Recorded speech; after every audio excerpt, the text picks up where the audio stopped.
Bonjour à toutes et à tous, j'espère que vous allez bien, c'est Lakias, et aujourd'hui, je vous propose un top 10 des meilleurs boss de Dark Souls 3. Alors, avec YOLO, nous avons déjà proposé une tier list de l'ensemble des boss du jeu. Cette vidéo, cette fois-ci, sera un peu plus synthétique. Si vous voulez davantage de précision, je vous renvoie à notre précédente vidéo, vous aurez le lien en description. Petit aparté, cependant, j'ai exclu de ce top les boss de DLC, seuls seront présents les boss du jeu de base. De plus, nous ne prétendons pas avoir la science infuse et notre avis n'a de valeur que celle que vous lui accordez. Aussi, ce top n'est que subjectif, vous êtes libre d'avoir un avis différent du nôtre, nous sommes ouverts au débat, l'espace commentaire est fait pour ça. Numéro 10, le vieux roi démoniaque. Alors peut-être que certains trouveront ce boss un peu haut dans le classement. Il est en effet loin d'être l'un des boss les plus difficiles de jeu, d'autant plus qu'il n'est qu'optionnel. Mais personnellement, il m'avait bien surpris à l'époque. Vous avez traversé le lac incandescent, survivé à la baliste et à cette immondice de serpent électrique, avant de vous retrouver contre le vieux roi démoniaque. Augmentez votre résistance au feu et préparez-vous, c'est un combat au corps à corps que le vieux roi démoniaque vous propose. Alors bien sûr, le boss est bien moins impressionnant si vous voulez jouer à distance. Bien que le boss soit accessible, le combat n'en reste pas moins intéressant entre les attaques violentes du boss, ses explosions, un boss appréciable certes, mais qui ne peut en aucun cas concurrencer la suite de ce classement. Numéro 9, Gundyr. Ce boss est particulier, et personnellement j'ai une certaine sympathie pour lui. Encore une fois, ce n'est pas le boss le plus dur du jeu, mais probablement l'un des plus marquants. Ce chevalier est chargé de protéger le sanctuaire de Lich-Feu et de tester les mortes-flammes souhaitant pénétrer dans le sanctuaire. C'est un passage obligé si vous voulez être digne de débuter votre aventure. Le boss n'est pas excessivement difficile, ses patterns sont prévisibles et s'apprennent aisément, mais nous avons tous été surpris par sa seconde phase, comme si les développeurs t'annonçaient « Oui, ce n'est que le début ». Que c'est que cette matière? C'est de la merde? Non, c'est clos. Ce boss est marquant car c'est un marqueur. Il prouve que vous êtes apte à jouer.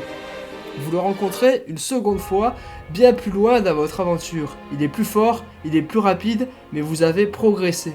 Le battre au meilleur de sa forme vous fait vous sentir plus fort que jamais. La route a été dure, mais vous êtes devenu meilleur. Numéro 8, les Veilleurs des Abysses. Votre première rencontre avec un Seigneur des Cendres. En réalité, ce n'est pas un boss que vous rencontrez, mais une multitude de boss. Il est trop nombreux Devenus fous, les Veilleurs des Abysses s'entretuent dans une lutte éternelle, et vous débarquez au milieu de ce bordel. Les Veilleurs des Abysses vous attendent après une zone marécageuse particulièrement horrible, je la déteste, et ce boss affirme un premier pic de difficulté dans le jeu. Dans sa première phase, vous devez vous joindre à cette lutte éternelle, donc dans une mêlée contre plusieurs adversaires. La deuxième phase est également impressionnante. Après leur défaite, les veilleurs assemblent leur énergie, vous leur avez apporté la paix, ils vous apporteront la terreur. S'ensuit un combat relativement stressant contre un ennemi à la lame enflammée, plus vif que jamais. Numéro 7, le grand prêtre Sullivan. Vous souvenez-vous d'Irithyll, une superbe cité presque magique? Tout y est beau, tout y est enneigé. Bon, vous avez bien eu une petite peur en traversant le pont qui permettait d'accéder à la cité, mais rien de bien méchant. Et tout en haut, dans la cathédrale, vous le rencontrez, le grand prêtre Sullivan. Je parlais d'un premier pic de difficulté avec les Veilleurs des Abysses. Ici, le jeu te fait bien comprendre que c'est terminé. Il va falloir se la donner. Le boss est rapide, il est vif, il ne vous laisse que peu de répit. Le combat devient plus facile si vous arrivez à le parer, mais je n'ai jamais réussi. Le combat est dur, mais il est épique.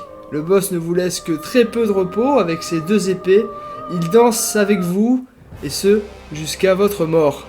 Et il y en aura beaucoup avant d'enfin parvenir à le terrasser. Au nom du Seigneur, je vous botte le cul! Numéro 6, Océros, le roi illuminé. Ce boss est particulier, encore un.